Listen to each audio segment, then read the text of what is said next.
Guys পার্কিংয়ে আইছিলাম, তাই এখন যাওয়া ধরলাম বাড়ি। তো আপনারা সবাই দেখেন, তো বরপাটা এই পার্কিং পুরো মজার পার্কিং।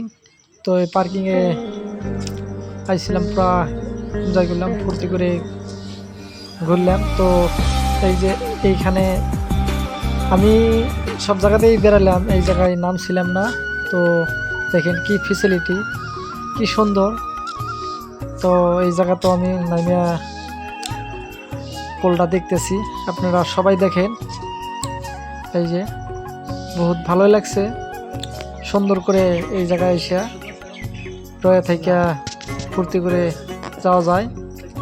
তো এই বরপাটা দেখেন কি মজার, বহুত জনে আইছে। তো সব জায়গাতে আমি ফুললাম, তো আরও কিছু ফুলে এখন আমি বাড়ি মিক যাবো। তা আপনি করে দেখা দিতেছি, আপনি করে ভালো লাগলে সবাই ফলো করবেন। ও আপনি করে আরও কিছু দেখবেন বাকি আছে। তো এই যে এই জায়গাখানি দেখেন, এই যে বন্ডিটা কি সুন্দর করে আসে রয়ে আছে।